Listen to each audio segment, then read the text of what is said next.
Chị nhớ chăm sóc bố mẹ cho em nhé.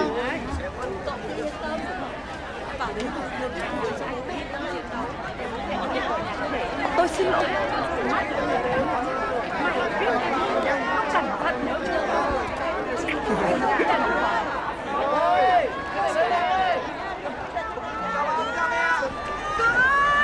Mẹ!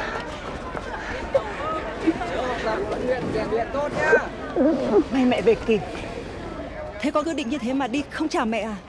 Học viện Tchaikovsky ở bên kia đang chờ đợi con. Cả nước đang tổng động viên tất cả ra mặt trận. Bạn bè của con đi cả rồi. Một mình con ở lại làm sao đành. Nhưng mà con hứa, hết chiến tranh con sẽ trở lại nhập viện.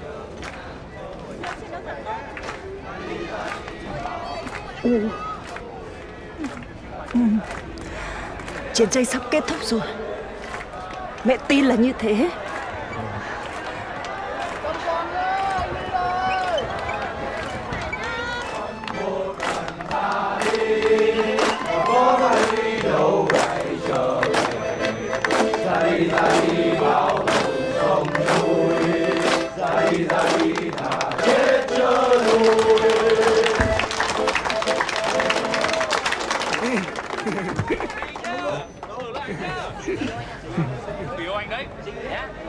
Này, nhìn ông ấy, có khi bên địch nghĩ là bên mình hết người, cho cả trẻ con ra trận. Em nhỏ người thôi, chứ em to hay khác. Đâu, cái gì? Xem nào. Thì mốt tới mày chọn đi, lúc đó em khỏe.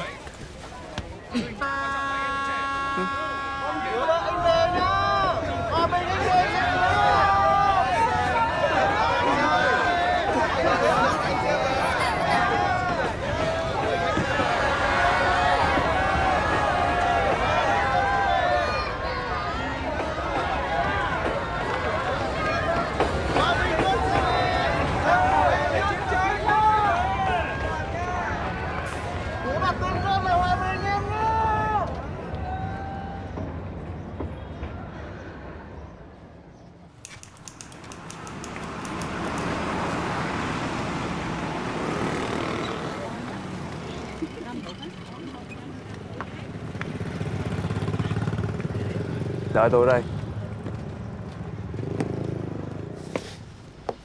Chào cô chú. Dạ chào cô Quang.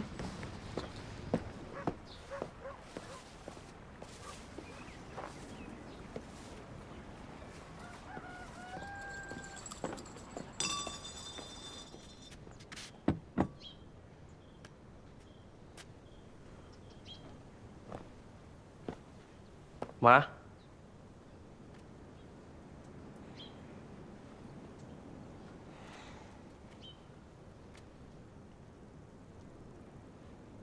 Má giờ thắp hương cho gia tiên, xin âm dương nhưng không thuận. Má tính gọi điện cho tướng tổng tham mưu phó để xin giúp cho con. Má đừng nhắc tới đám tướng lĩnh sôi thịt tới trước mặt con nữa. Dùng tiền đầu một, có đi nhưng ít có về. Con là độc đinh, con có sao. Hôm nay con về là để chào má, chứ không phải là xin ý kiến. Con muốn sống một cuộc đời đáng mặt một thằng đàn ông. Cảm giác đối mặt với kẻ thù, ngửi mùi thuốc súng, nó kích thích não con kinh khủng quá à. Con mong má hiểu. Chào má.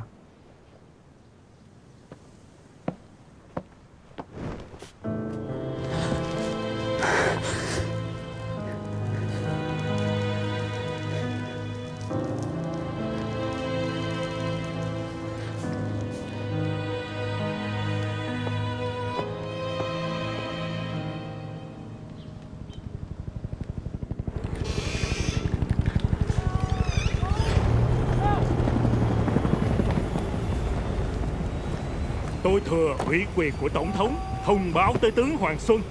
Ông sẽ thôi giữ trọng trách tư lệnh quân khu 1 và quân đoàn 1. Tôi lên để mất quản trị một địa bàn chiến lược là sự nhục nhã cho cả người Mỹ và cả chúng ta. Và từ giờ phút này, người thay thế sẽ là tướng Ngô Quang đây. Tôi sẽ dốc hết sức phụng sự tổng thống. Tổng thống đang rất giận dữ. Bằng mọi giá phải tái chiếm lại Quảng Trị. Và điểm tấn công chiến lược là khu vực thị xã và thành cổ. Đây là điểm quyết tử nhất để Hà Nội không có trớn phát triển xuống phía Nam. Và có cớ mặc cả trong cái gọi là hòa đàm Paris. Vậy là sau 4 năm bị đứt đoạn, chúng ta lại ở đây. Lần này là cả 4 bên ta buộc phải thỏa hiệp với Mỹ điều này để đòi hỏi họ phải chấp nhận ta những điều cơ bản hơn. Cuộc hòa đàm lần này thắng hay bại phụ thuộc rất nhiều vào cục diện chiến trường, đặc biệt là chiến trường ở Quảng Trị. Báo cáo đồng chí tư lệnh, có điện khẩn.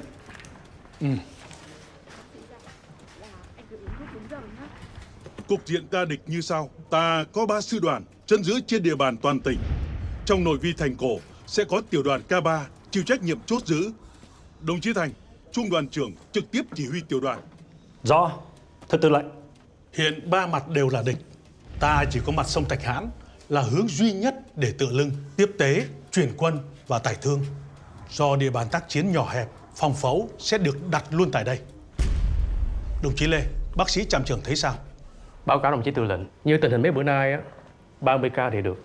Nhưng nếu 300 ca hay nhiều hơn nữa thì phải xếp chồng với xếp cá vậy đó. Mà lại không được ướp muối.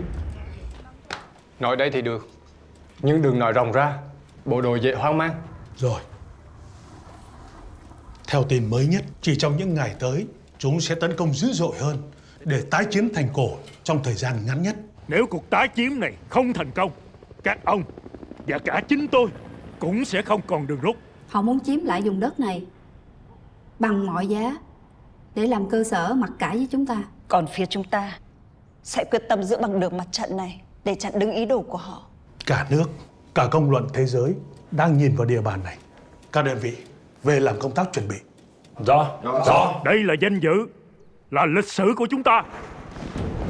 Tổng thống quyết định ghét toàn bộ lực lượng tổng trừ bị thiện chiến nhất của quân lực Việt Nam Cộng Hòa, sư đoàn Du, sư đoàn thủy quân lục chiến, 3 liên đoàn biệt động, 1 lữ đoàn thiết giáp, 2 lữ đoàn pháo, 1 sư đoàn không quân sẽ trực tiếp tham chiến.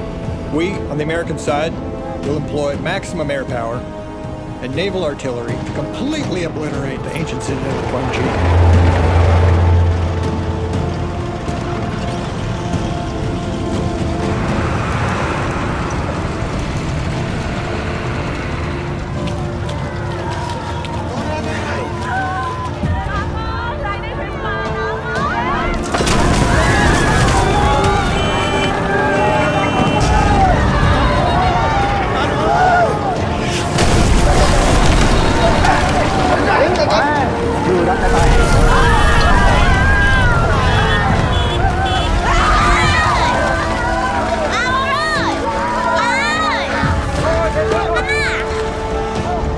Nước mặt thiệt chứ.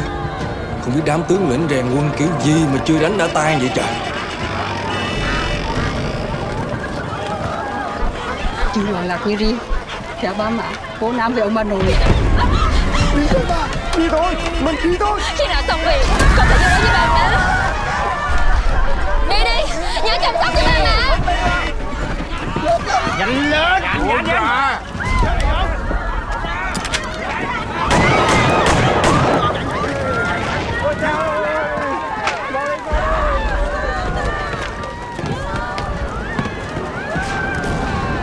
Đây.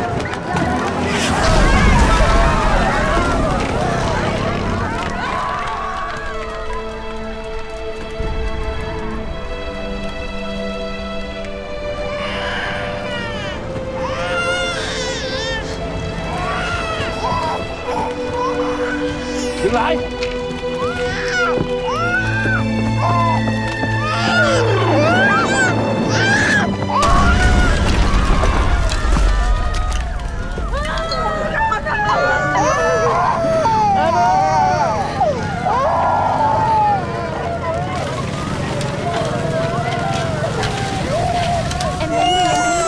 Em đến đi, có chị ở đây rồi.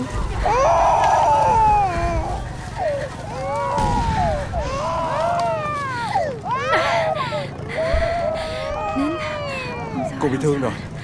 Để tôi đưa cô và đứa bé ra khỏi đây. Lên xe.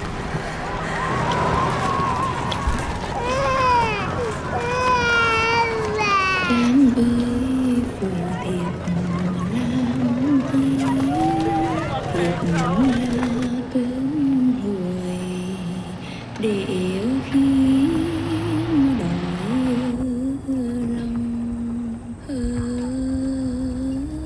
chẳng tha không biết thì thôi, biết rồi mỗi đứa mỗi nơi mà thêm buồn.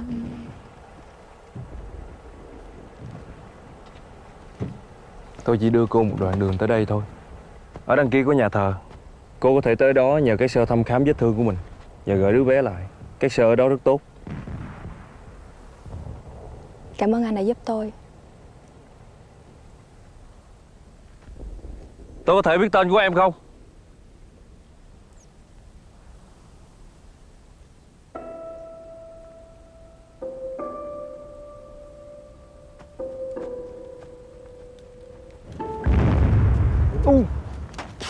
Đẹp dữ.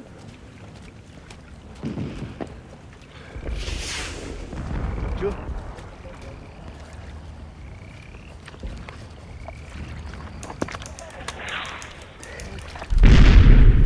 Đẹp quá. Anh vẽ cũng đẹp nữa. Sau này về á, cho em xin một tờ nha. Em về em khoe mấy cụ. Em sợ em ít chữ, rồi em nói mấy cụ không có hình dung được. Nha anh.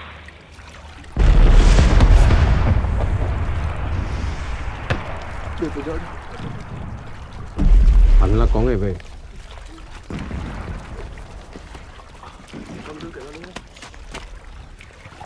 Tiểu đội 1 chuẩn bị xuất phát. Đã có lần vượt sông, bám sát nhau, cơ đồng nhân sang bờ Nam, ngay khi pháo ngưng. Rõ chưa? Rõ.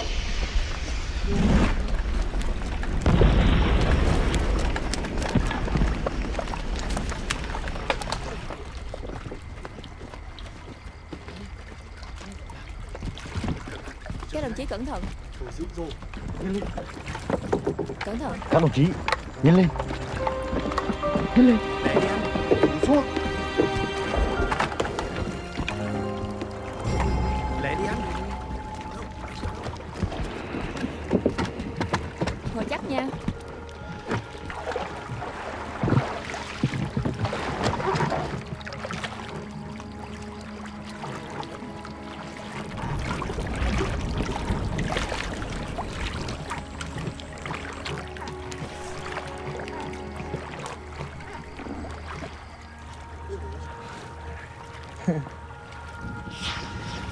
Đẹp dữ cái trời. Công nhận. Đẹp như thánh nữ ở trên sông á.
Đi. Tụi em nhanh lên.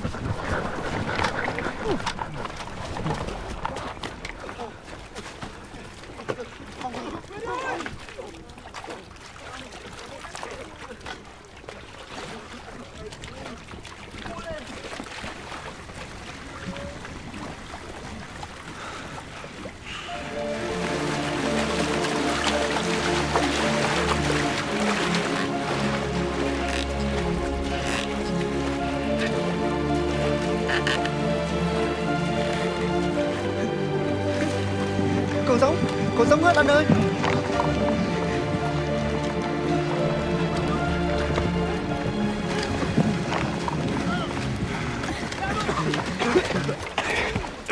Anh bị thương rồi kìa. Không sao đâu, ngoài da thôi.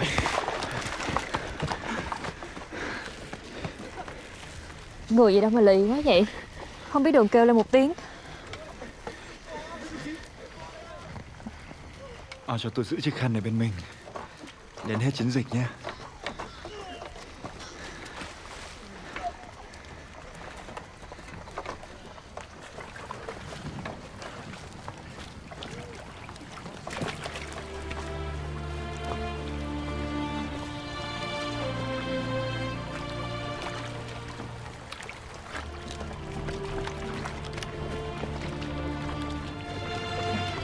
Được rồi.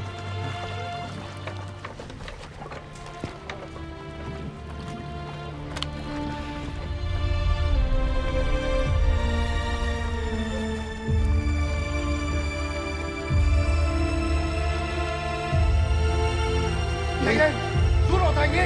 Không chúng nó đang pháo tiếp đây. Mong anh em mình đang.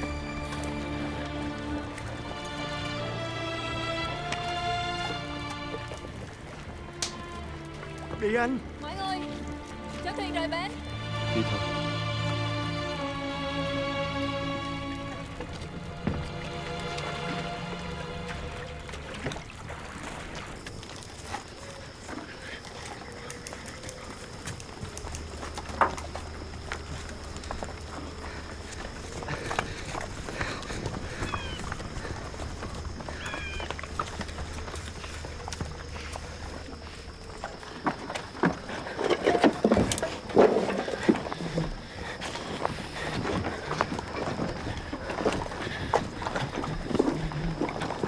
Đi.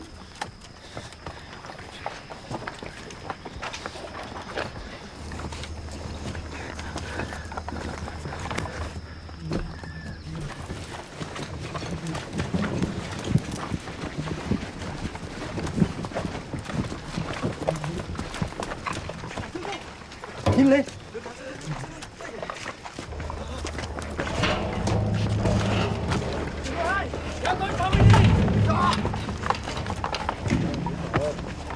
Nhìn lên.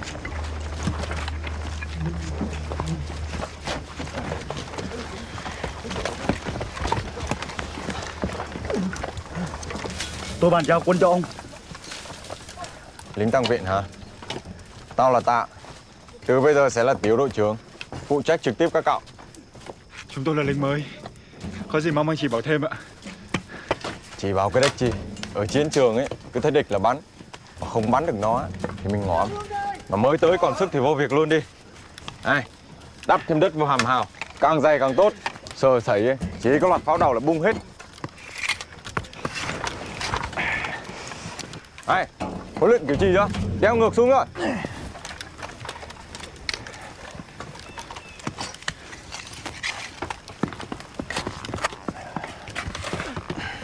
Ăn cơm với đồng chí ơi.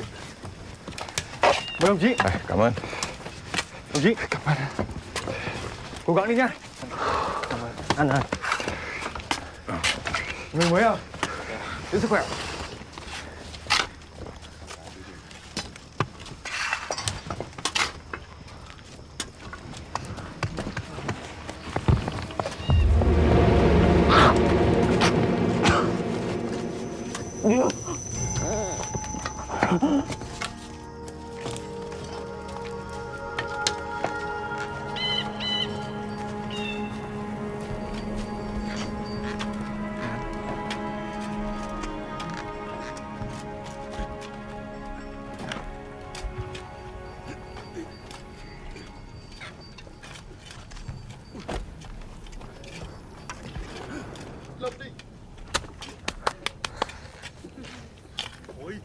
Đeo lại cái súng đi.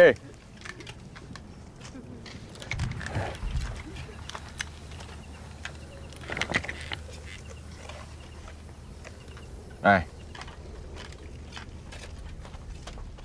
vô tới đây ấy, bỏ ngay kiểu cành vé Tiếu tư sản nữa đi. Cố mà nút cho đầy cái dạ dày. Nhớ có bị răng lại thành mà đói. Tôi đề nghị đồng chí đừng làm mất tinh thần anh em. Tinh thần cái gì? Cứ xác Văn Định vô đây ấy là ngõm bất cứ lúc mô ấy cho hấn nhẹ cái đầu. Quân số tiểu đội 1 của tao, tiểu đội chủ công mới gặp gỡ chào hỏi nhau đã đi quá nửa. Này, toàn đất cát chứ có cái đếch chi mô mà tìm. Em kiếm thử coi có cái đường cống ngầm mua không, chứ theo nguyên tắc xây dựng là phải có con cá. Cống rảnh cái gì lúc này, về chỗ. Vơ vẩn. Tiểu đội điểm danh cây cho chắc ăn, kéo mai mốt đánh đấm mù mịt lại chả biết cái thằng Mô với cái thằng Mô mà báo tử. Tao là Tạ, quê Thanh Hóa, gần 30, nông dân 100%, văn hóa thì lớp 7, một vợ một con. Tôi là Sen, 24 tuổi, ông già hy sinh thời chống Pháp, là con mẹ và đứa em gái, là lính đặc công trinh sát. Đặc công à? Tốt rồi. Mọi cái trận đánh bộ binh ấy, là đòi hỏi phải có đặc công dính vô ấy, là nó mới ngon. Còn ông đi? Em tên Hả, quê Quảng Nôm. Hỏi nhờ em thay ông dò sửa điện mát điện cho người ta. Cái nghề điện của Mỹ ấy, là có đất dùng đó. Tốt. Chú em đi. Em là Bình, người gốc Sài Gòn, nhưng mà theo ba má tập kết ra ngoài Bắc. Em đang năm 3 Đại học Mỹ thuật Hà Nội, thì có lệnh tổng động viên anh. Cầm cọ quen rồi, giờ cầm súng ấy, xoay sở được không? Em là Cường, sinh viên năm 3 nhạc viện, quê ở Hà Nội. Em có học qua Vịnh Xuân và Nhu Đạo. Kinh nhờ. Rồi còn cái thằng Cu đi. Cu! Dạ? Mi á? Em là Tú, ba má em cũng làm cán bộ tập kết. Em sắp tốt nghiệp cấp 3 rồi. Sắp? Mi nghĩ đây là cái trường thiếu sinh quân à? Ngày mai tao trả Mi về phía sau, ra ngoài kia học tiếp. Anh đừng mà, em viết đơn bằng máu thì mấy chúng mới cho em đi luôn á. Gánh một ông họa sĩ, một ông nhạc sĩ, một thằng Cu vắt mũi chưa sạch, rồi đánh đấm giảm răng. Cứ để bọn em ra trận, anh sẽ có câu trả lời thôi.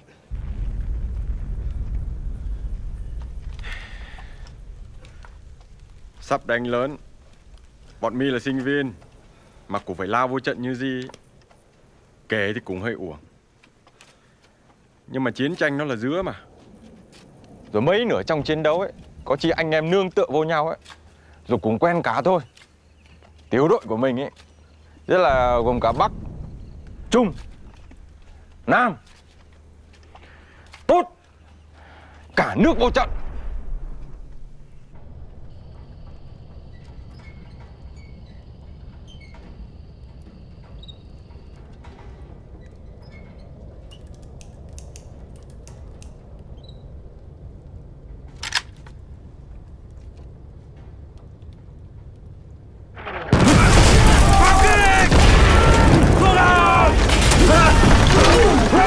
Họ gần dữ dội quá, bọn Mỹ rồi thằng ấy. Sao pháo là gì anh? Là bộ binh, đến lượt chúng mình đi. Cố mà giữ được cái gao.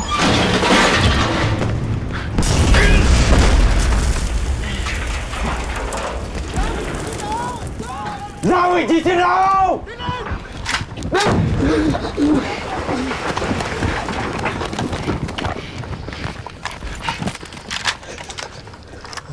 Ê, bỏ tay ra thằng em, kệ mẹ nó.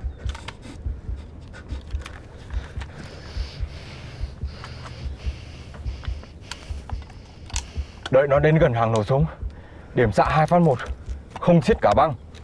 Nhớ phải tiết kiệm đạn.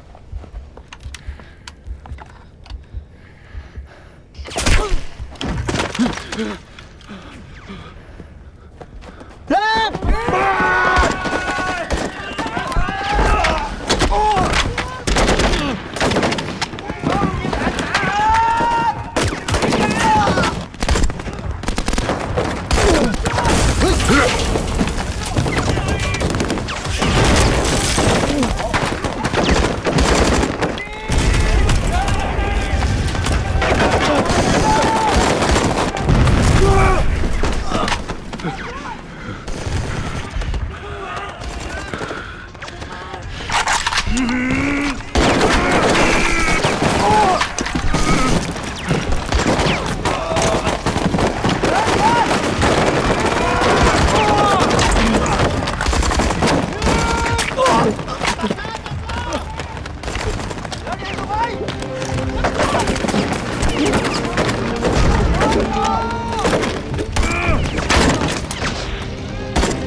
Nhanh lên, tưởng chưa? Nhanh lên. Thương binh nặng thì xuống thuyền, thương binh nhẹ tự ôm phao bơi qua sông.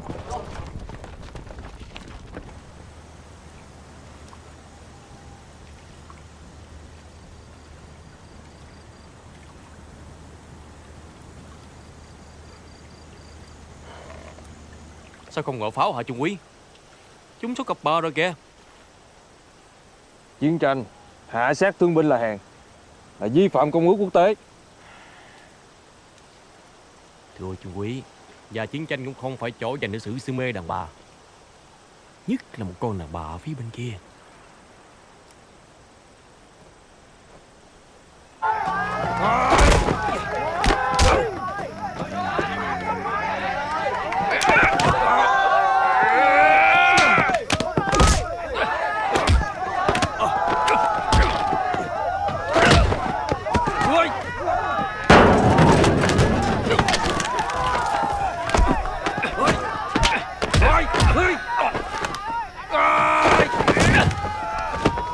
Bỏ cái tật bô báo về tao với cấp trên đi nghe chưa? Làm như vậy hèn lắm.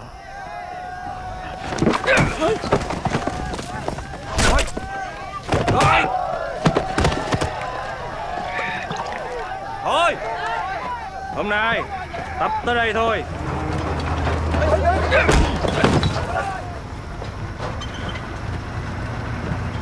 Bị cách vô, cấm để đến lấy.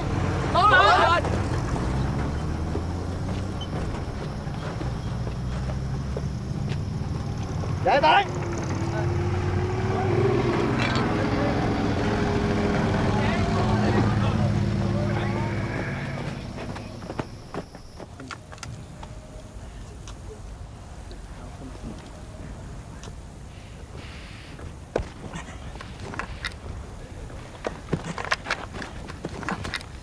Anh Sang, em mới hứng được một bịch nè.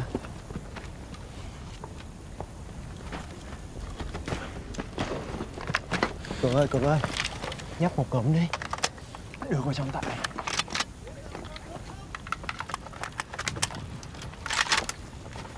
Anh Tạ, uống miếng nước đi anh Tạ. Cho anh em út đi. Thôi mấy anh uống đi. Sáng giờ em lo tiếp đạn không à? Anh uống đi anh. Uống đi. Tiết kiệm đi. Có hấp nước uống mẹ đi. Mẹ nó, chất đánh trúng người trong này. Thiệt.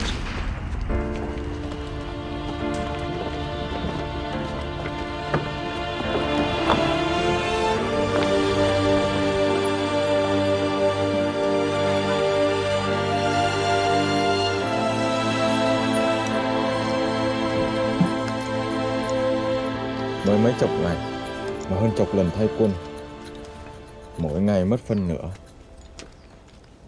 Mẹ, may mà mấy thằng cù vẫn còn. Của ông này, suốt ngày xách cái quần, mất hết cái hình ảnh chiến sĩ giải phóng quân. Bình mằn cái gì chưa? Nhớ ngày chậm khắc quá. Em tranh thủ khắc tên tuổi với quê quán của từng người vô trong này, xong bỏ vào lọ penicillin đó. Lỡ nhưng mà có chết thì còn có cái mà đánh dấu. Như là chết ngày nào, năm nào thì người còn sống sẽ khắc nó sau.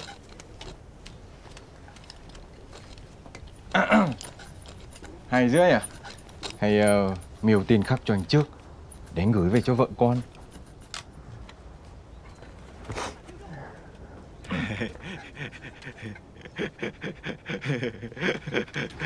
Thì tao cứ chuẩn bị cái tinh thần như dưa. Ê, Anh này thiệt tình. Thằng Hải với thằng Cường mất tích đâu từ sáng rồi. Tú, đi tìm xem hai thằng đâu. Dạ.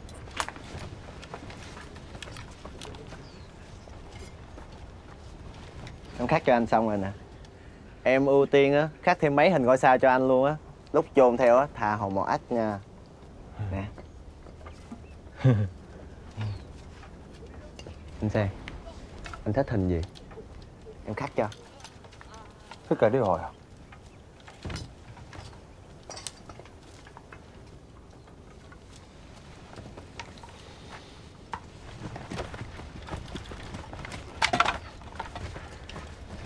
Em thấy anh Cường ở trên thành hỗ trợ tải thương á. Còn anh Hải không biết ổng núp ở đâu nữa. Nhưng mà em tìm thấy được bé chim này nè. Nó bị thương xa vào gốc hào á. Em thấy thương quá, mang về nuôi không biết sống nổi không nữa. Chú anh đâm xong chết. Chim cỏ gì? Thả đi. Chim sa cá nhảy. Kiêng. Bỏ ngay đi cho tao. Mấy anh kiêng chứ em đâu có kiêng. Mấy anh cho em nuôi đi, em thấy cũng vui mà. Vui con khỉ. Người sống này chết mai còn không quản được. Huống hồ chỉ là chim.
Báo cáo tiếp đi.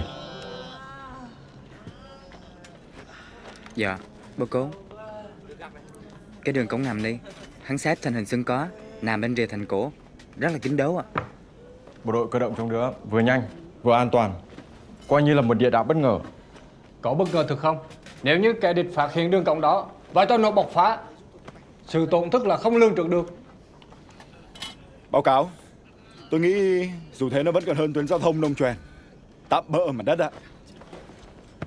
Chủ trương ở trên là phản kích và tiến công, chứ không phải phòng thủ. Đồng chí rõ chưa? Báo cáo. Với đặc điểm ở đây, nếu chỉ lo tấn công là tự sát, tôi nghĩ tư tưởng tiến công khác với chiến thuật tiến công. Đồng chí là ai? Đơn vị mô, cấp bậc là gì? Mà ăn nói bừa bãi như nữa. Tôi chỉ là người lính và đang nói bằng sự trung thực của người lính. Thôi. Đây là một vấn đề quan trọng. Tất cả chúng ta cần phải nghiêm túc xem xét. Cảm ơn các đồng chí. Các đồng chí về đi. Rõ. Rõ.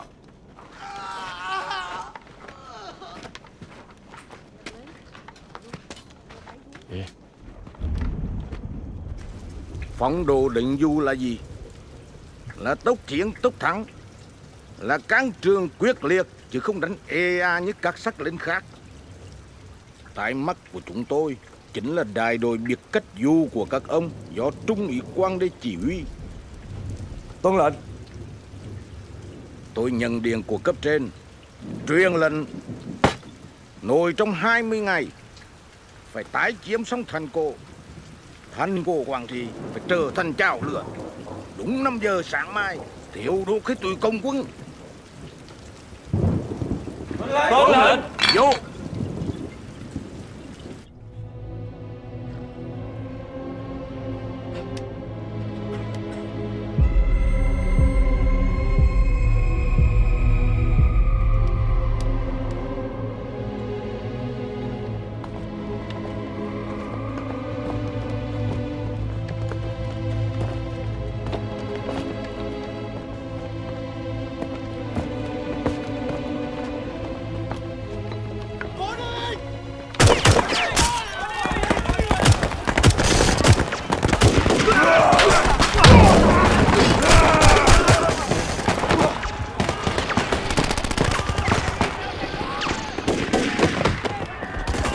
Tản ra.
Mau lên nha em ơi.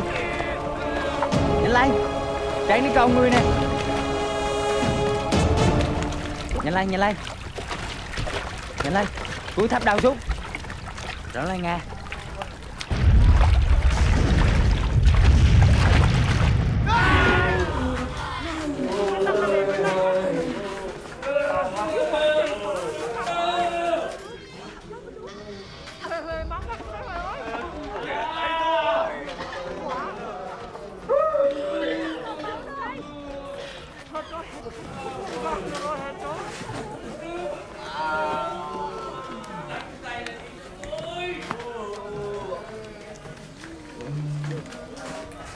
Hết rồi à? Má, hết mẹ thuốc tê rồi. Cũng là nha đồng chí.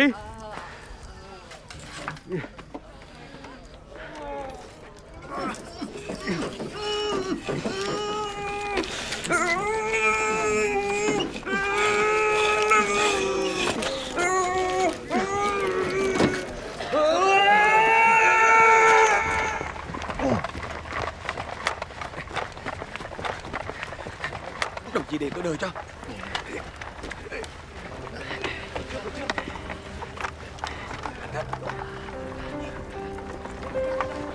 Anh có sao không? Anh Cường, anh có sao không?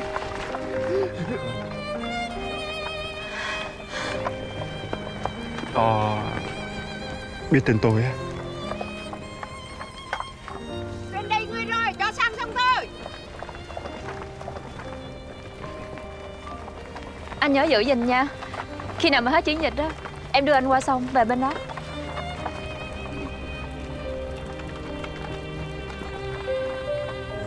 Lúc đó tôi sẽ gửi lại oan chiếc khăn này.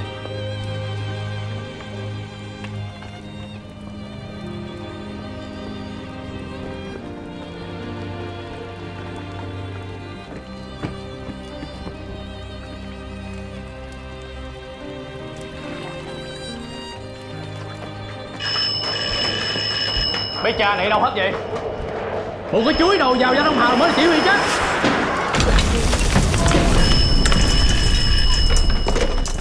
Ngồi gì gỡ hoa vậy? Đang bổn.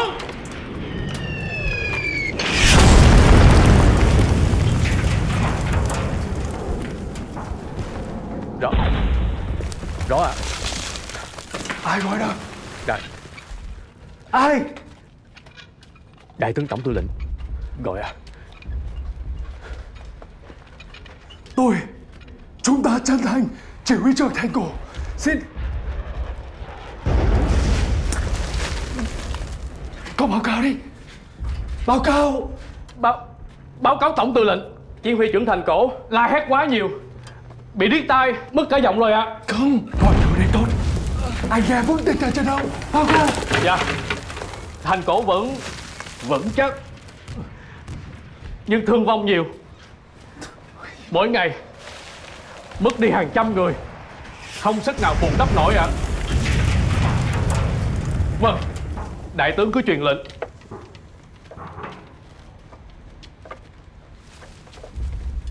Rõ.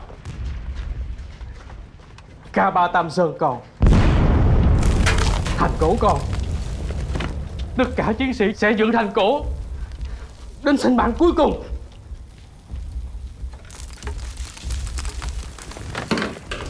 Đại tướng nói sao? Đại tướng biểu dương tinh thần chiến đấu của chúng ta và thông báo rất có thể đêm nay chúng sẽ cho thám kích luồn vào cắm cờ rồi chụp hình tung tin là đã chiếm được thành cổ để giành lợi thế trên bàn đàm phán. Bằng mọi giá chúng ta phải vô hiệu hóa được nó, vì sáng ngày mai hội nghị Paris sẽ chính thức nhóm họp trở lại.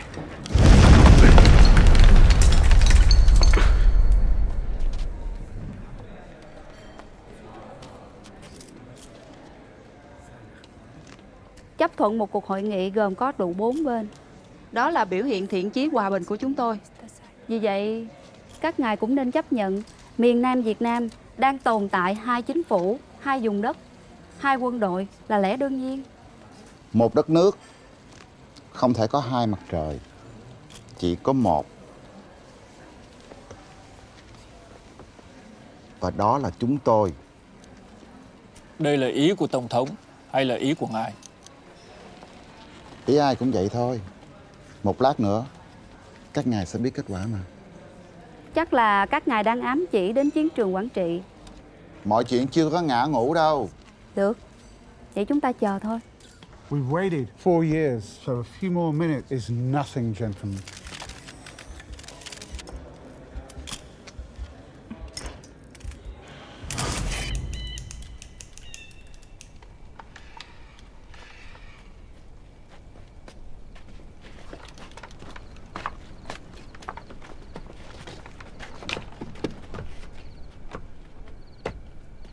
Sao anh lại quả quyết nó sẽ cắm cờ ở đây? Chỗ này là điểm cao nhất. Không ai khoe chiến tích của mình trong một cái vùng lầy.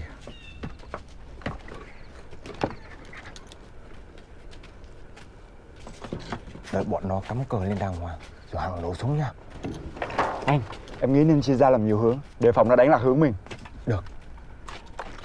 Hải Vinh.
Anh Cường!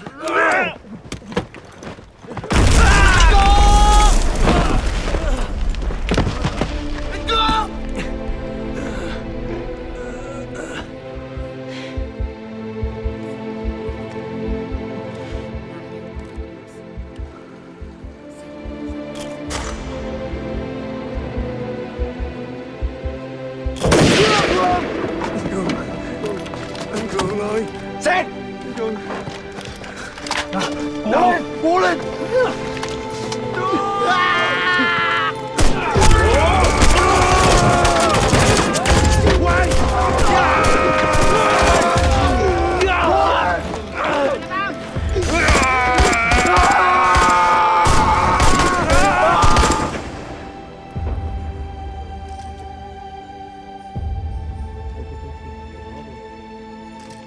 Mặt trận Thành Cổ vẫn được giữ vững.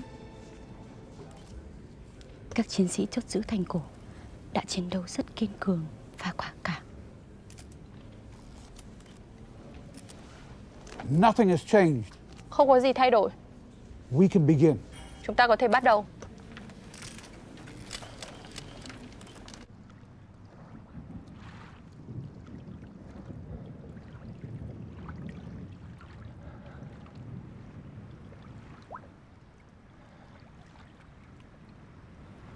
Anh Cường, cho anh chuyến tàu vô đây.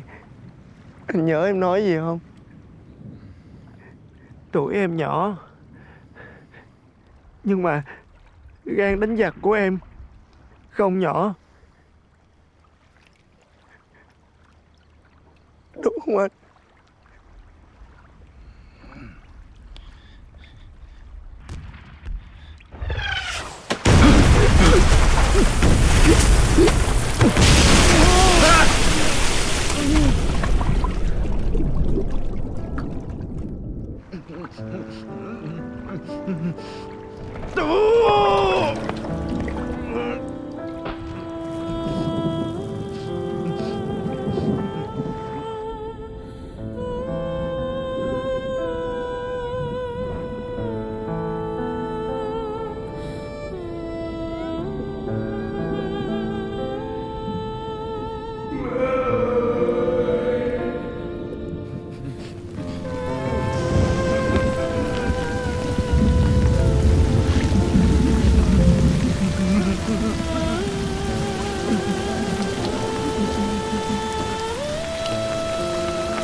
Trang của chị hôm nay đỡ nhiều lắm rồi. Vào thăm Trang đi. Trang mong chị lắm đó.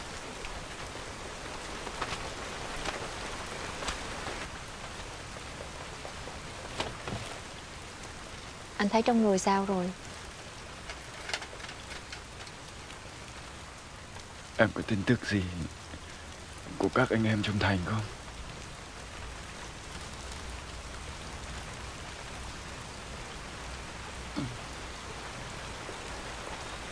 Mưa lụi như này, các anh em trong thành chắc khổ lắm. Lẹ lẹ tay lên để cho nó ăn nha. Thằng Quang nó thích nhất là ăn cháo gà với trứng bắc thảo. Dạ. Quang! Bây giờ nằm trên giường thêm giây phút nào nữa thì con phát điên mất. Cái nhìn của tên cộng quân đó nó ám ảnh con hệt như mùi thuốc súng và máu vậy.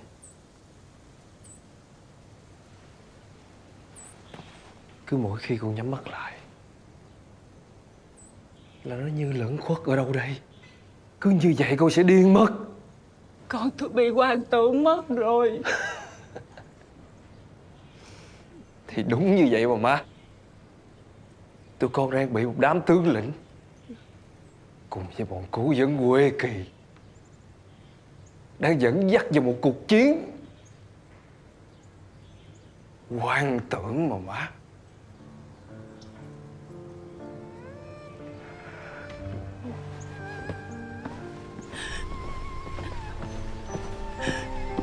Quang à! Quang!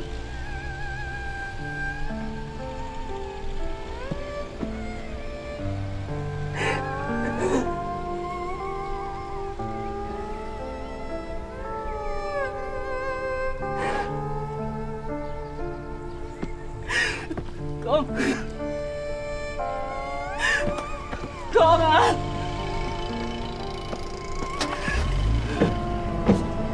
Đi.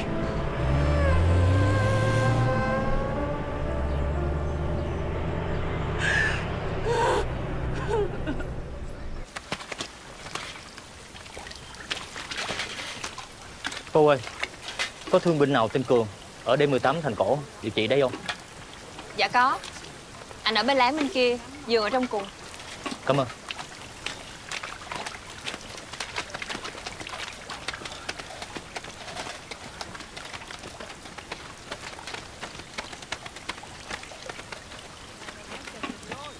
Có tôi ạ. Tư lệnh chuyển lời riêng đến cậu là sắp tới sẽ chuyển cậu ra ngoài Bắc để dưỡng thương.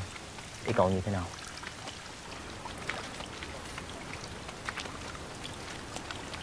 Nghỉ ngơi nha.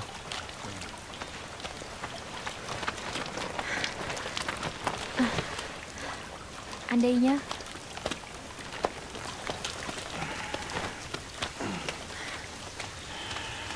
Anh thấy đỡ hơn chưa? Em lấy cho anh xin cái ống lon.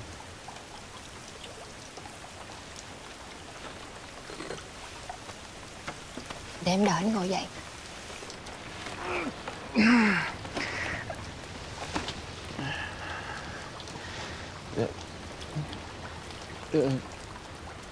Em quay đi nhé. Anh bị thương nặng như vậy mà còn ngại gì nữa. Để em ấy cho anh.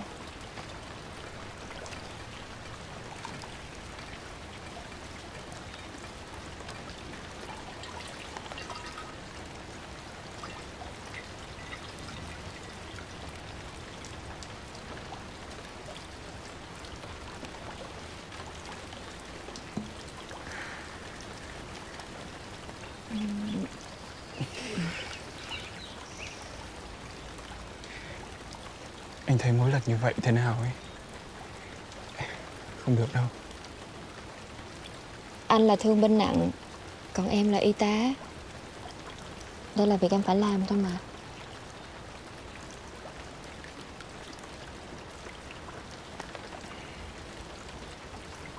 Ngày hòa bình em cùng anh ra Bắc thăm mẹ nhé.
Mà tao tưởng mi được chuyển ra Bắc.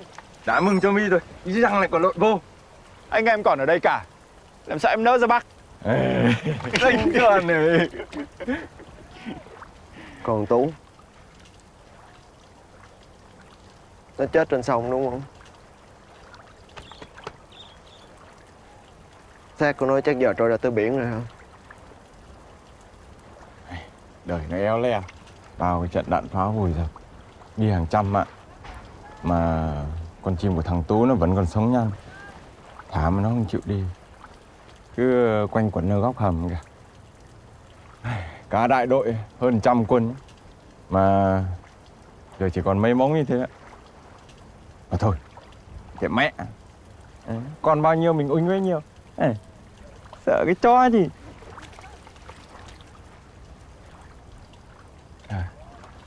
Ông Sen đâu rồi?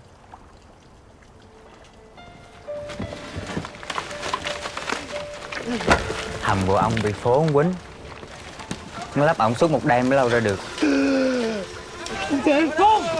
Con! Còn sống là may thôi.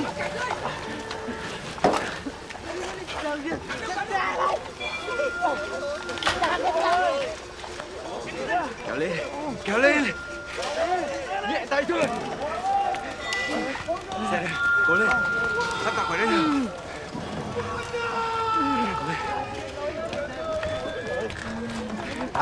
Đi. Hải ra được kia. Đại thương! Vinh, ra đây. Đi, không sao. Cứu thương. Có người còn sống. Đại thương. Nhanh lên, nhanh lên.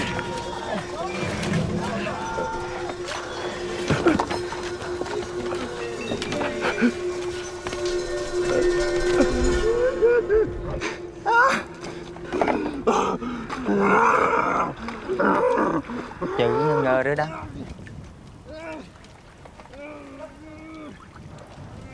Sao anh em không đưa ông ấy ra tuyến sau? Nó dậy lên không chịu đi. Mà có nó ở đây cũng vui mà. Thi thoảng nó rút được mấy cái việc lặt vặt. Mà chỉ trừ cầm súng thôi.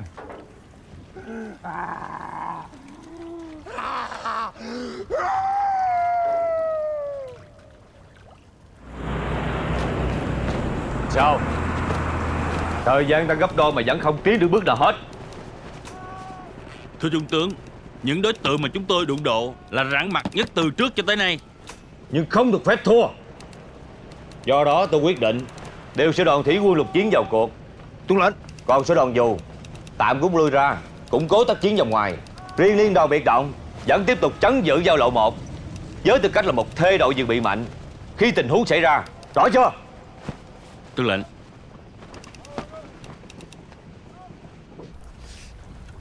Ai ơi.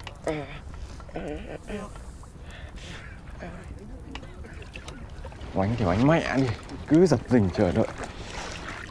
Không biết là cái bọn này nó định giở cái trò chi nữa. Ơi đánh cho quên cái ngứa chưa.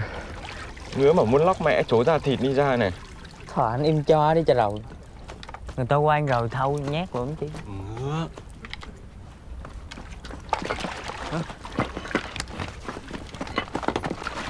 Cái gì vậy? Đây!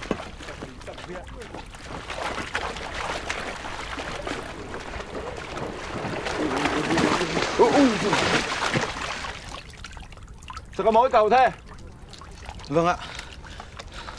Đêm qua sang sông được 9 người. Gần vào đến bờ thì bị đại liên của địch nã.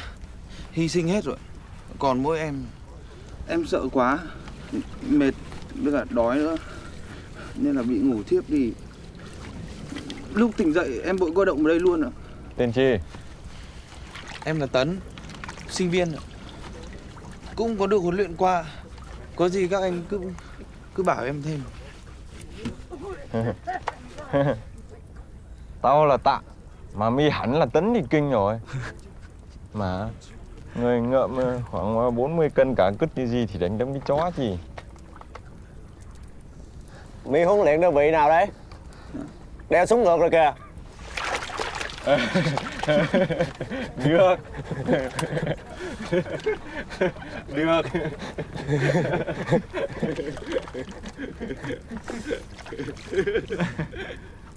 Trông giống ông Tú nhỉ?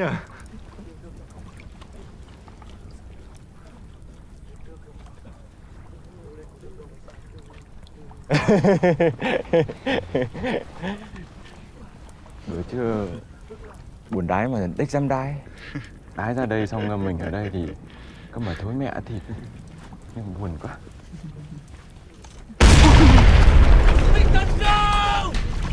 Tiếng gì đi ạ? Bỏ mẹ tăng âm rồi.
Anh Tạ ơi,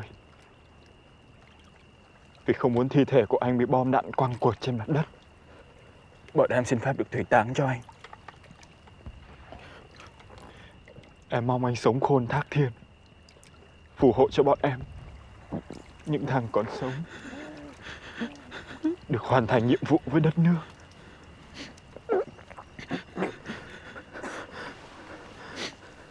Vĩnh biệt anh.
Em và con thương nhớ.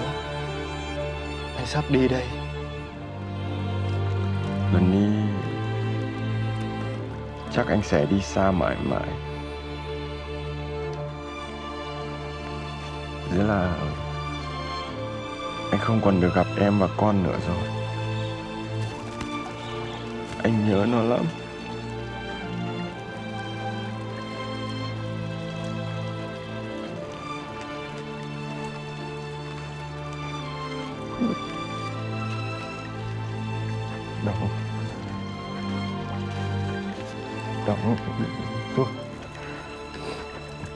Đặng Phi Tam.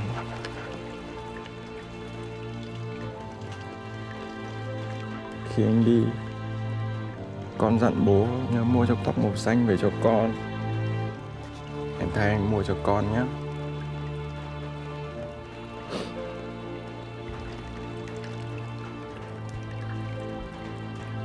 anh em ở lại bạn nhau nhé.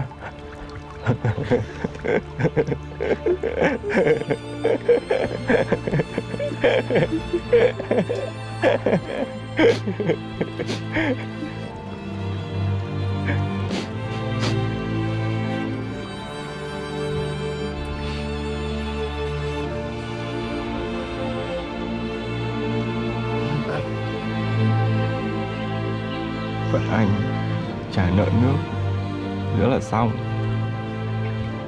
Chị thương em. Sau này có ai yêu thương em thật lòng, em cứ gắn bó với người ta như dứa ở dưới tê, anh mới yên tâm được.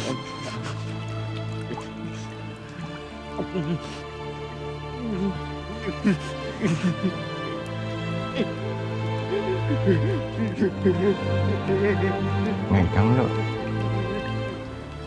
nếu còn nghỉ đến nay, em cứ đi tàu vô Quảng Trị, xuôi sông Thạch Hãn, em tìm đến thôn An Hòa, người ta vớt anh lên, chôn anh ở đó.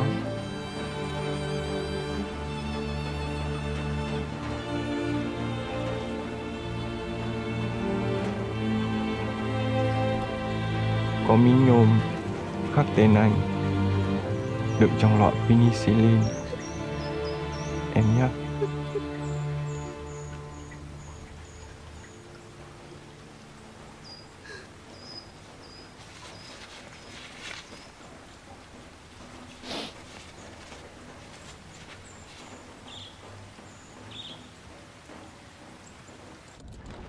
Sao? Chấp nhận thảm bại rồi đúng không? Thưa đại tướng, xin đại tướng báo cáo với tổng thống cho chúng tôi thêm thời hạn. Bên trong cộng quân đã đều rã lắm rồi. Tổng thống đã gia hạn tới 8 lần. Các ngài còn định gia hạn tới bao giờ nữa? Tổng thống ra lệnh chỉ cho thời hạn đúng 3 ngày nữa. Trong 3 ngày đó, người Mỹ sẽ cung cấp cho các ông các loại vũ khí hạng nặng chưa từng được sử dụng ở bất cứ đâu. Dốc toàn lực vào mà thanh toán.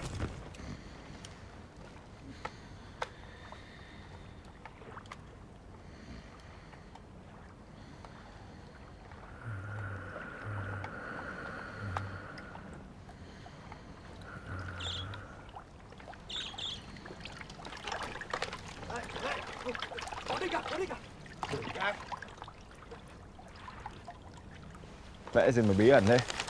Vẽ người thương à? Dậy đi.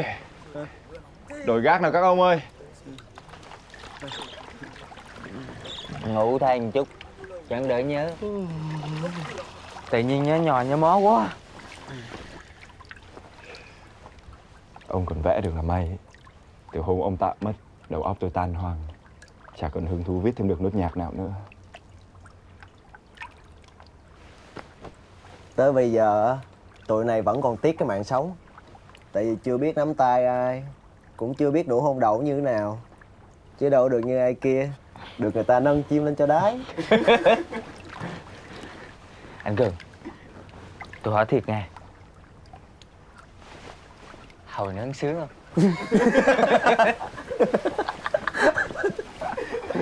Khéo cái khoảnh khắc đấy anh phải có cảm hứng viết cái tâm giao hưởng cũng nên.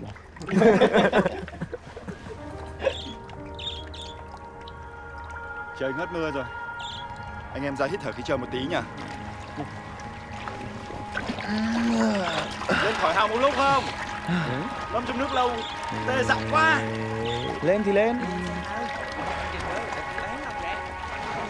Các bác Tam Sơn còn thành cổ con. Đếch gì? Các bác Tam Sơn là cái gì? Là mặt đen của đơn vị. Các bác Tam Sơn còn Thành cổ con. Các bác Tam Sơn còn thành cổ con. Các bác Tam Sơn còn thành cổ con.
ngược lại.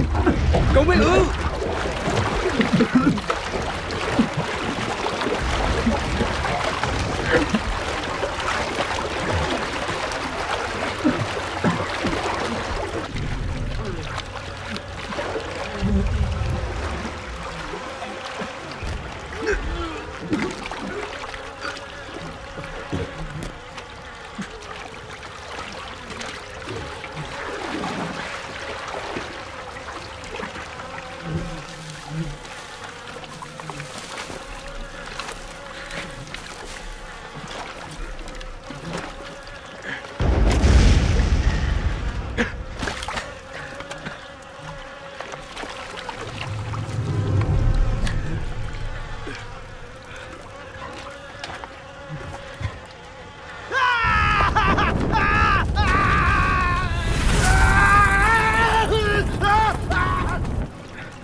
Tôi không biết anh ở Ban Mô, nhưng vì những người còn sống, tôi xin lỗi nha.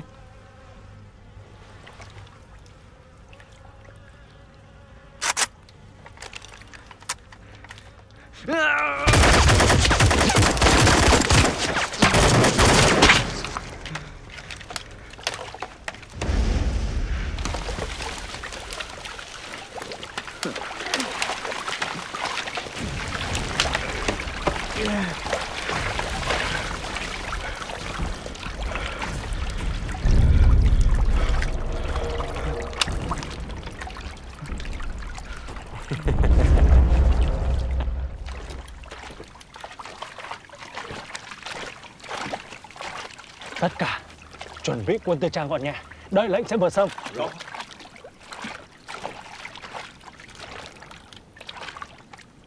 Chúng bắt đầu chơi tổng lực. Các đại đội có thương bệnh binh chuẩn bị sẵn sàng di chuyển xuống bến. Có lệnh của tôi sẽ vượt sông.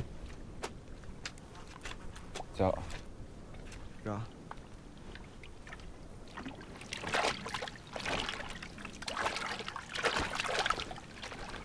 Tấn, về hầm thu dọn đồ cho anh Sen. Vâng.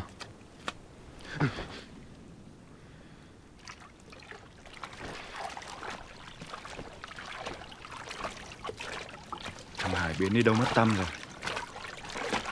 Để tôi đi tìm nó. Thôi, anh Sen sắp đi rồi. Còn mỗi ba thằng mình. Thú thật là bây giờ tôi không muốn mất thêm ai nữa. Các cán binh cộng quân Hải về đây. Chỉ ngày 1, ngày 2 nữa, trước sự tấn công như vũ bão những đơn vị thiện chiến nhất, thuộc lực lượng tổng dự bị quân lực Việt Nam Cộng Hòa, chắc chắn các bạn không một ai được sống sót. Làm mồi cho cá sông Thạch Hãn. Tất cả các bạn đã đi vào ngõ cụt, không lối thoát. Sự tỉnh ngộ của các bạn sẽ đưa chính các bạn trở về với vợ con, gia đình và chính nghĩa quốc gia.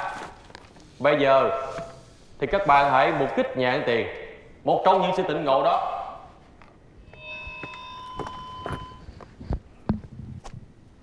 Nào anh bạn, hãy tự cứu liên mình đi. Cứu kiểu chi? Chỉ cần nói y hệt những gì tôi vừa nói.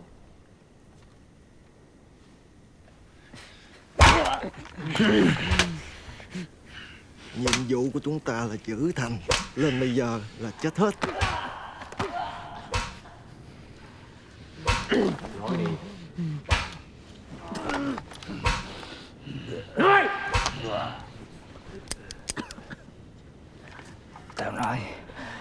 Tao nói. Tôi là Hẻ, đại đội 1 tiểu đoàn có ba tên Sơn. Nếu còn tiếp tục ở lại trong thành thì tất cả đều sẽ chết hết thôi.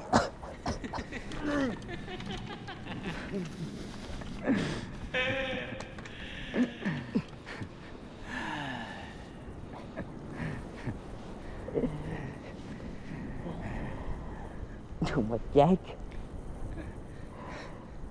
thì chẳng phải chết. Cái trơn đi.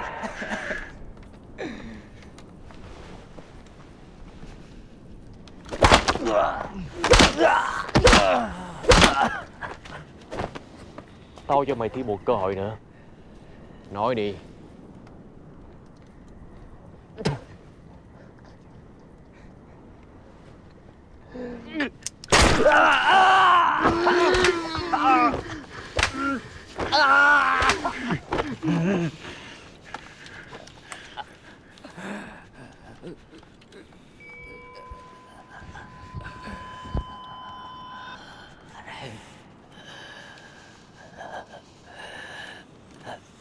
Nghe tôi.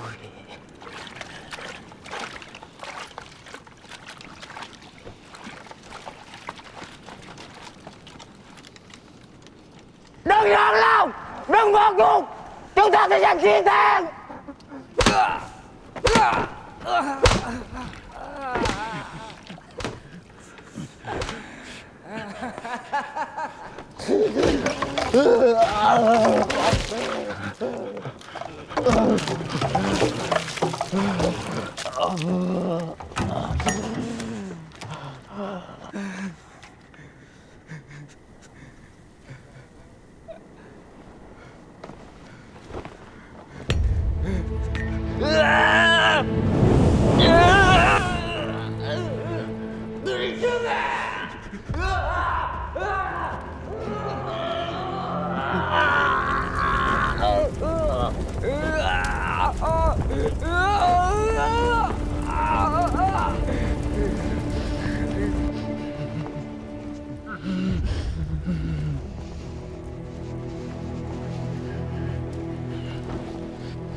Tìm gì thế? Sao nghe có tiếng dế ở đây ta? Kiểu này là phải một đàn núi ghê á. Ngày nó dập mấy trận như này, run còn chẳng sống được, cướp đâu ra dế. Mày bị u tai rồi đấy, bịt tai lại đi. Nó cứ ru rú ghê lắm anh. U tai không kinh bằng ủng gục. Mấy bữa nay chả có gì bỏ vào mồm. Cầm súng mà hoa cả mắt. Nhìn một tên mà hóa hai mới kinh. Này, còn tí anh cầm hơi. Này, anh em ăn tí cầm hơi.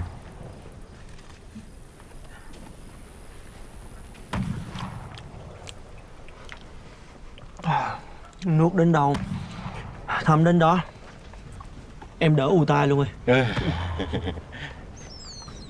Này, em út ưu tiên.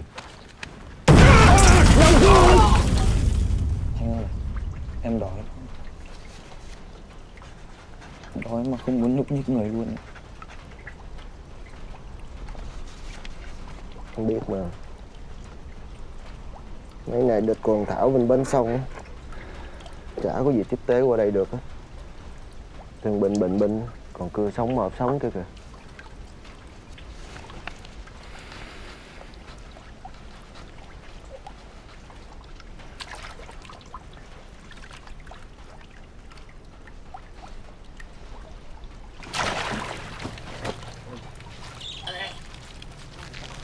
Gì vậy? Mày làm cái gì vậy?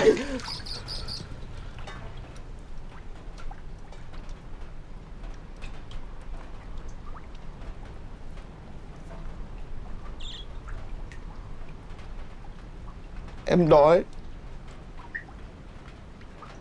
Em sợ chiều không có sức mà đánh ấy.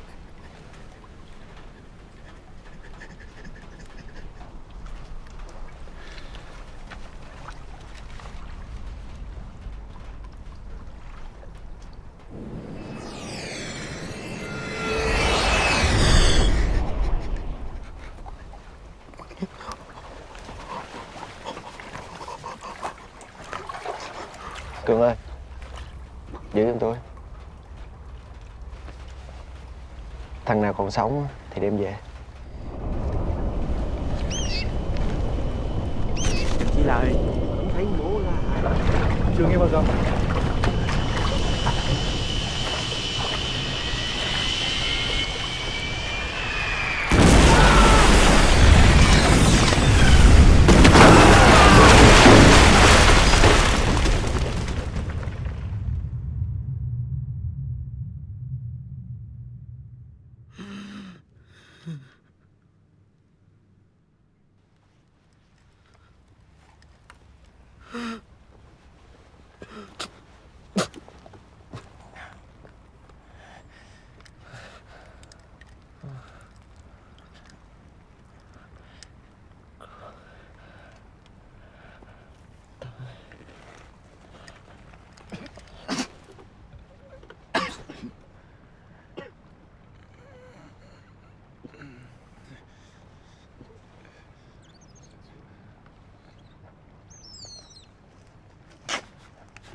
Bình.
Thưa quý vị, sau nhiều ngày tháng tranh luận, có những lúc căng thẳng, có những lúc không thật sự hiểu nhau.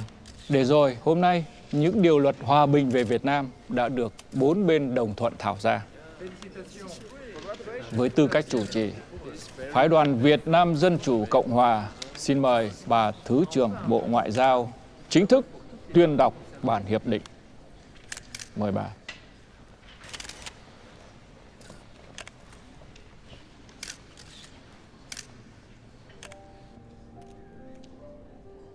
Paris, tháng 9 năm 1972. Đây là những điều cơ bản của Hiệp định Hòa bình về Việt Nam.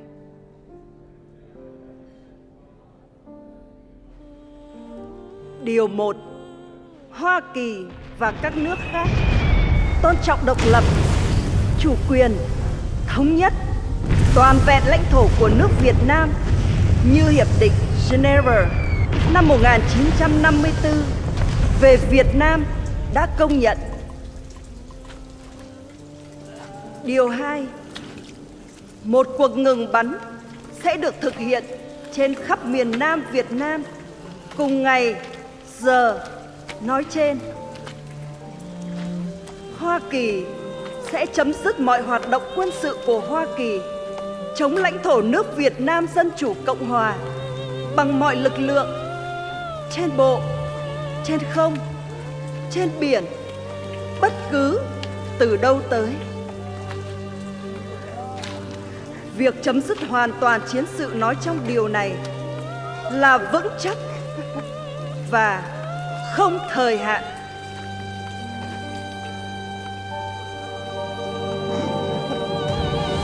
Bốn cây số vuông thị xã, hơn 250.000 mét vuông thành cổ và hơn 80 ngày đêm tử thủ.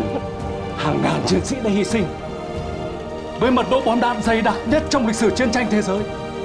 Mỗi chiến sĩ của chúng ta đã phải hứng chịu hơn 100 trái bom, hơn 200 trái pháo.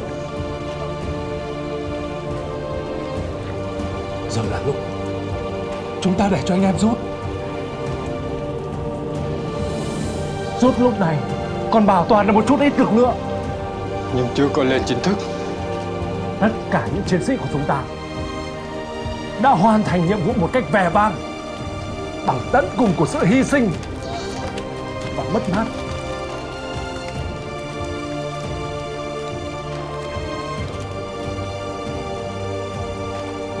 Nhưng chuyện này lớn quá, không đơn giản.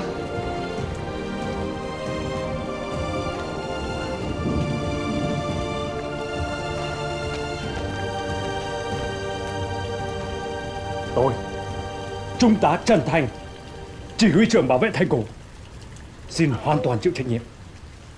Chỉ một mình tôi.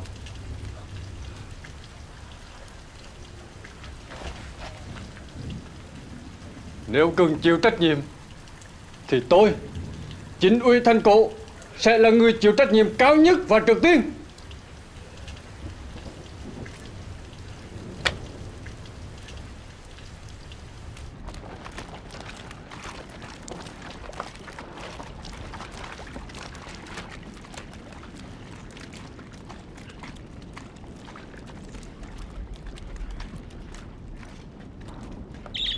Chào các anh em.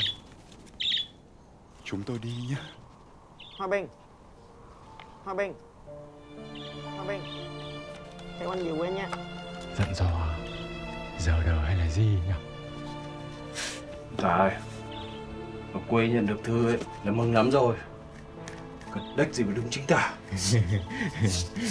nhưng mà lúc con cháu nó mở ra nó cười trời. Trời ơi, Cả một binh đoàn cháy luôn. Ôi, gớm ạ. Nó răng ngầm ngứa mới lột cái da đầu á. Lại chị ngứa chắc. Bình ơi, mình lấy cái kéo xem giấy vẽ vời cái gì. Trả chưa? Mãi lo đánh nhau, em không nhớ để đâu nữa. Chưa gì bắt em đụng chứ nghe đụng chứ nghe. Nghịch dơ này.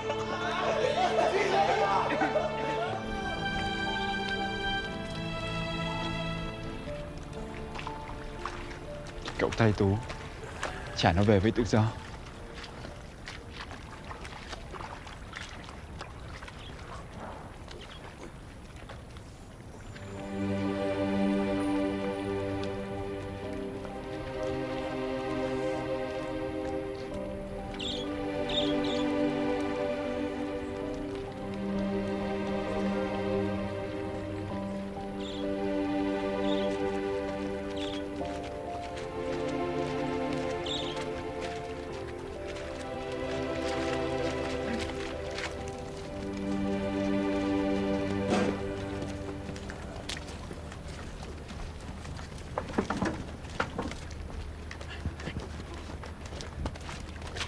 Bác sĩ Lê, bác sĩ Lê, cậu với chính ủy Tân phụ trách tốp này, cho thuyền rời bến đi. Tôi sẽ đi chuyến cuối. Tôi ở lại cùng đồng chí.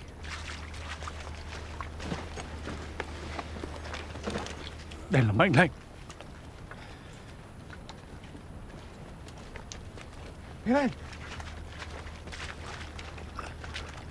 nhanh, không, hết chưa? Tôi xin lỗi.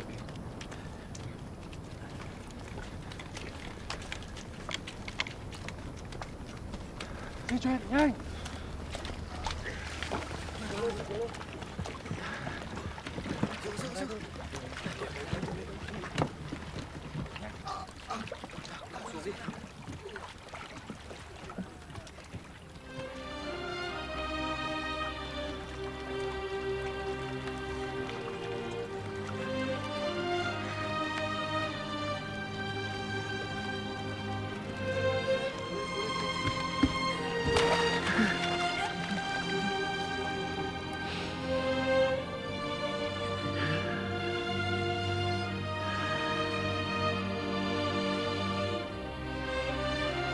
Em cứ lo là không được gặp anh, không giữ được lời hứa với anh đưa anh về bờ Bắc.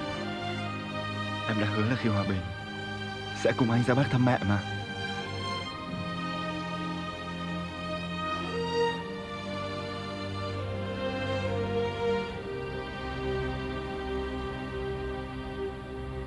Sau cái lần đó,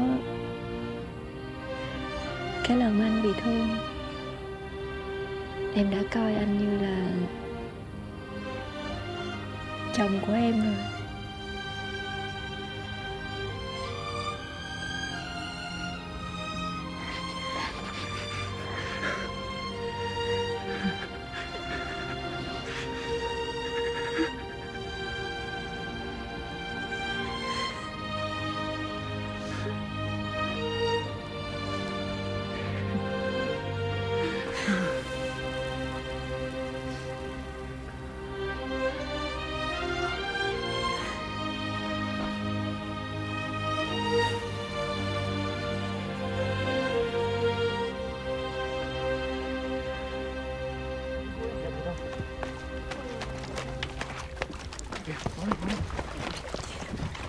Các đồng chí, chú ý! Hiện tại đang có một tiểu đoàn thủy quân lục chiến kết hợp với lực lượng biệt cách dù của địch đang vận động đến đây tìm cách ngăn cản việc chuyển quân của chúng ta. Tôi đang cần những đồng chí sẵn sàng cảm tử cùng với tôi đánh chặn để đảm bảo đoàn tải thương vượt sông an toàn.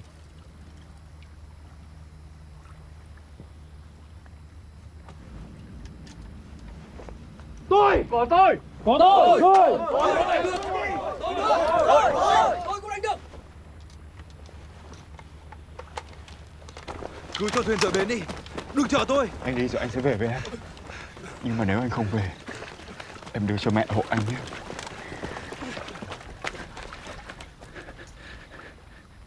Anh yêu em.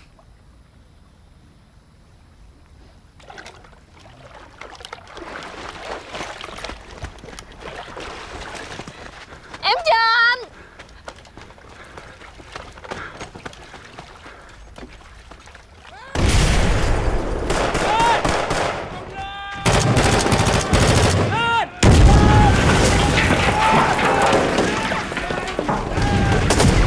Các đồng chí, ra ra.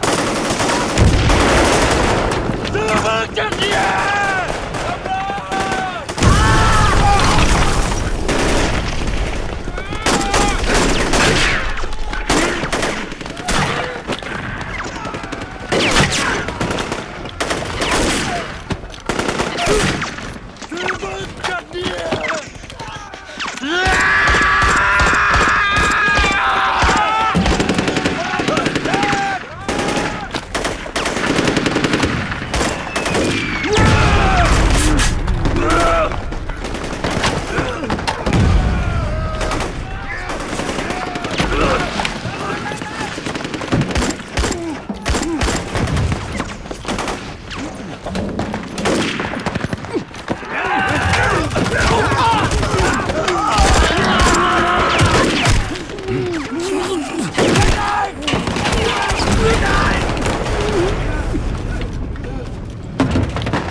Em quay về bờ sông hỗ trợ anh em đi.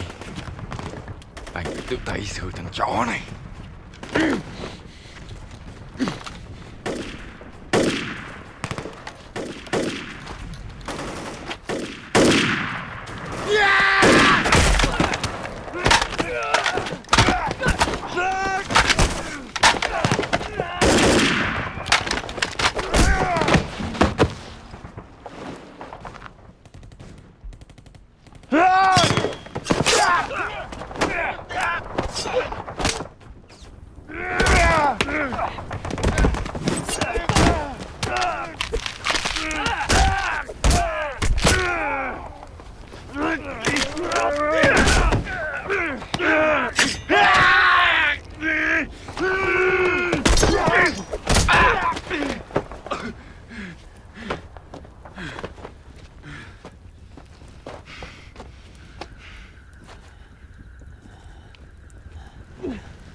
Mày đánh hay lắm. Nếu không phải là thời chiến tranh loạn lạc, tao và mày đã có thể là những thằng bạn chơi được đó. Còn bây giờ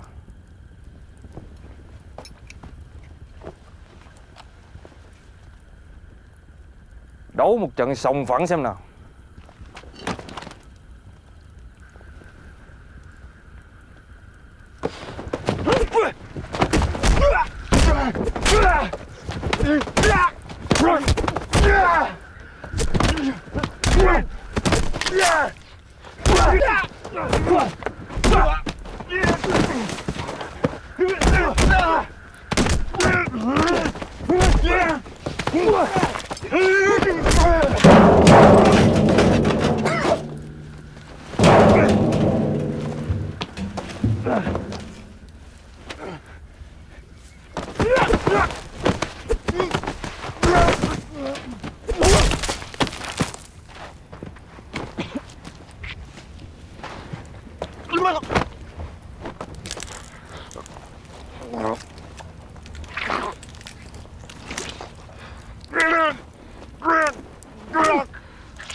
Kết thúc đi.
Quang ơi, Quang ơi, tao xin luôn Quang. Hèn hạ như mày, vì đáng chết như chó.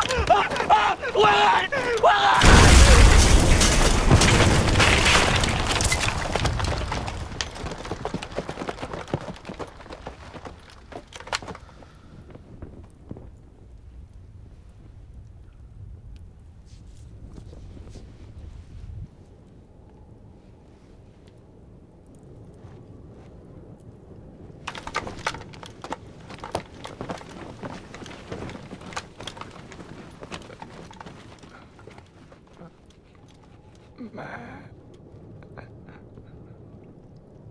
Mẹ ơi.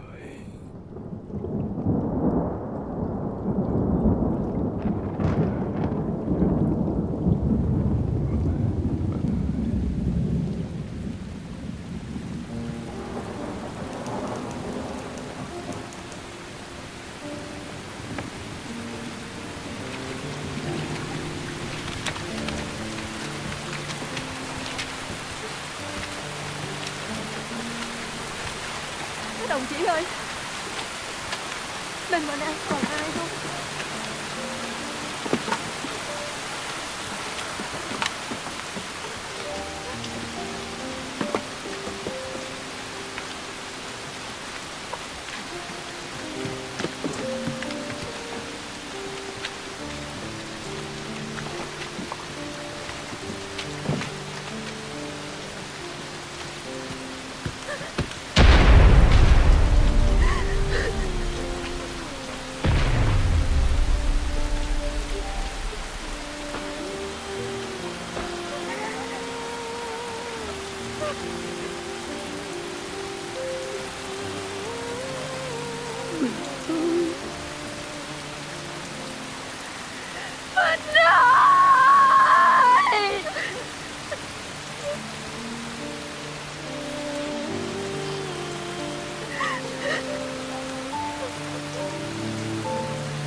Hết chiến tranh, con sẽ trở lại nhập viện.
Dặn dò giờ đời hay là gì nhỉ? Cái lúc đấy có khi anh phải viết đến cái tầm giao hưởng lên nhỉ. Cho mình là chạy cho mình biết dữ nghịch dơ đi.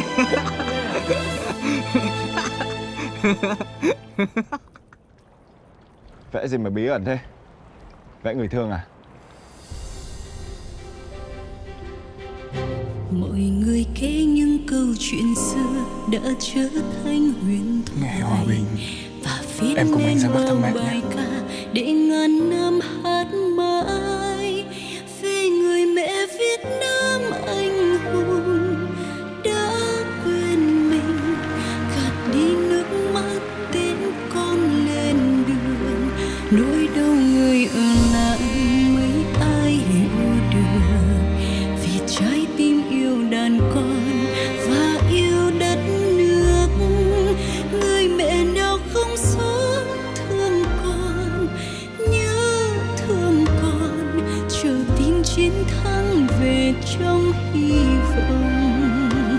Người mẹ ấy tìm con giữa tiếng reo dân tộc, người vợ ấy tìm chồng giữa đám đông. Hòa bình đến rồi sao anh vẫn chưa trở về, giữa tiếng cười mình mẹ rơi nước mắt. Đạn bom đã ngừng bay, những vết thương sau ngày vẫn âm ỉ ngày đêm. Làm sao nguôi hòa bình đến rồi sao, những đứa con của tôi còn ngủ mãi giữa chiến trường thôi.